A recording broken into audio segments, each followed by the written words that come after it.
B ए part second के विद्यार्थियों का ऑनलाइन क्लास में स्वागत है। प्रिय विद्यार्थियों, पिछले वीडियो में हमने सेकंड पेपर के फर्स्ट ऐसे को पढ़ा था, third thoughts. In today's video, we will talk about the paper first, and the name of the book is Poetic Pulse. And the first poem of this paper is Lotus Eaters, and second one is Tears, Ideal Tears. My name is Vinita Choudhary, Associate Professor, Government College, Sujangarh. So, dear student, before writing or reading or explaining any poem or essay, first we have to learn about the poet. And the poem Tears, Ideal Tears is written by Alfred Lord Tennyson. So, first we will talk about the poet Alfred Lord Tennyson. He was a poet of Great Britain and Ireland during Queen Victoria's reign. He received his university education from Cambridge. He is considered to be a representative Victorian poet because his poems reflect the different intellectual currents prevalent in that time. So, Tennyson was a Victorian poet. His poetry is remarkable for its musical and pictorial qualities.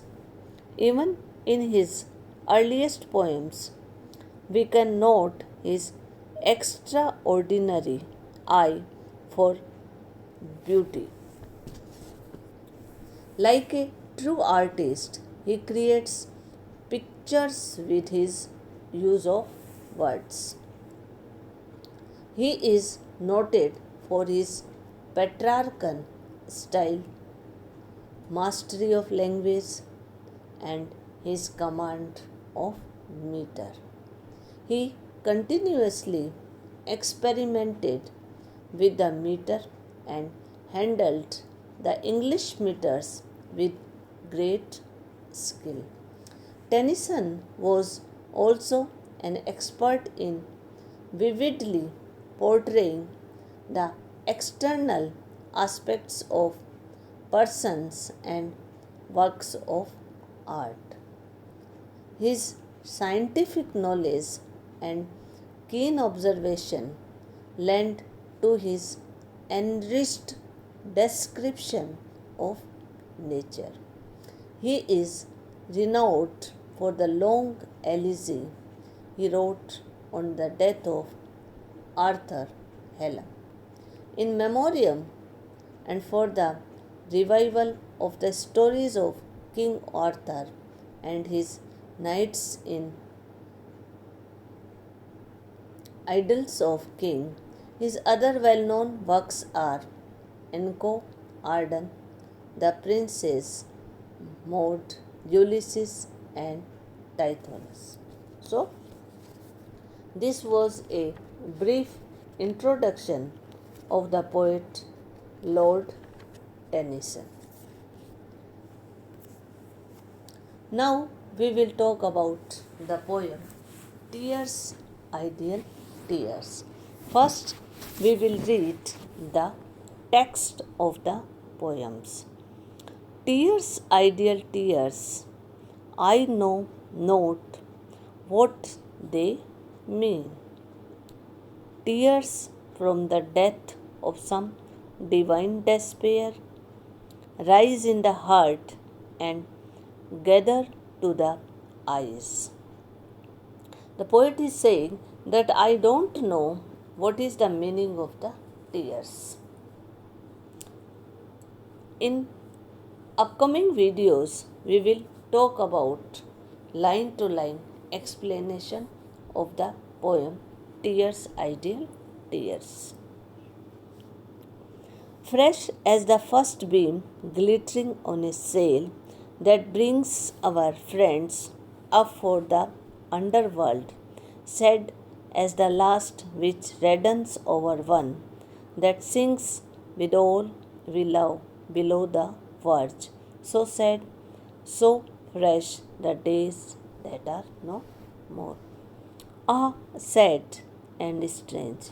You are seeing the literary term alliteration are said as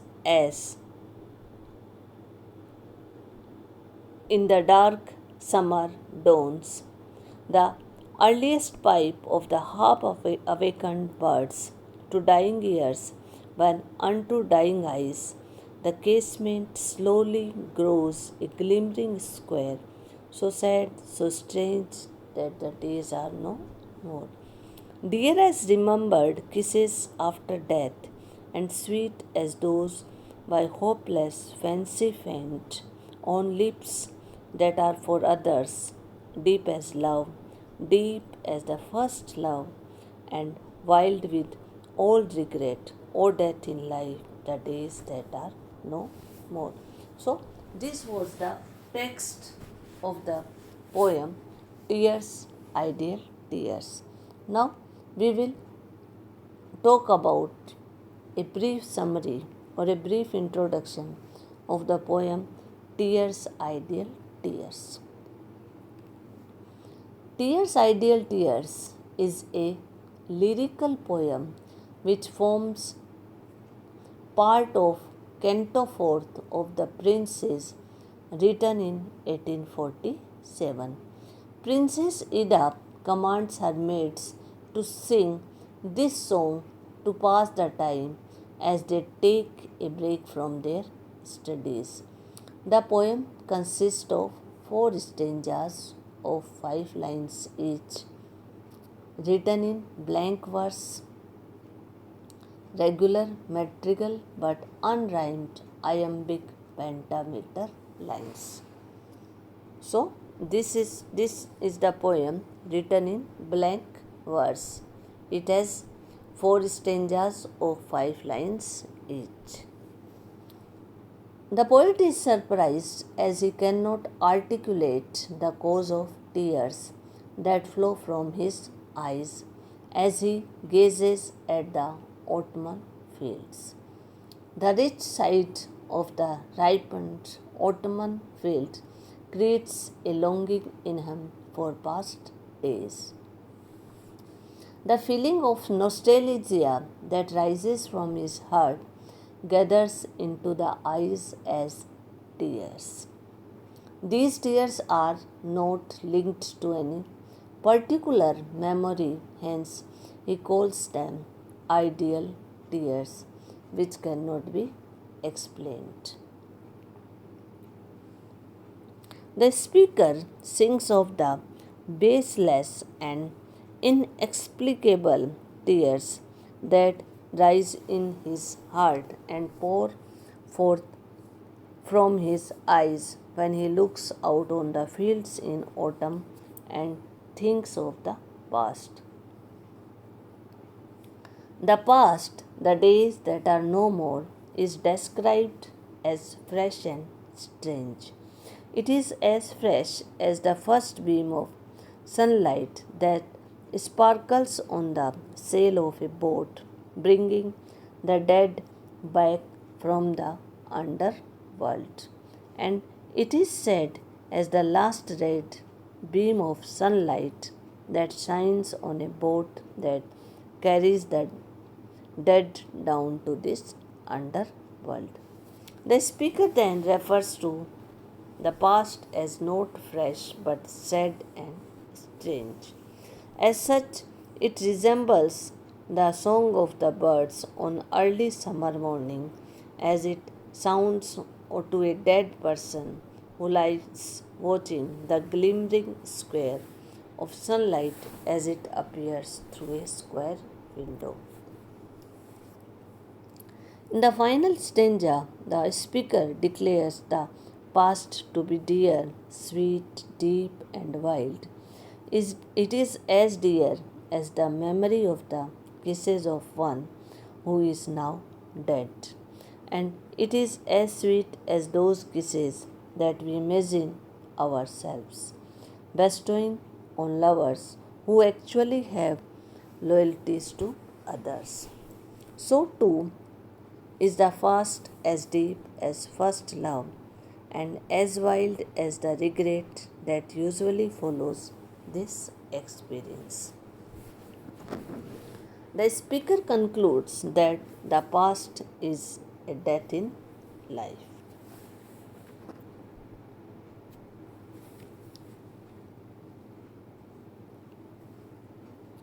Tears Ideal Tears is a part of a large poem called The Princess, published in 1847.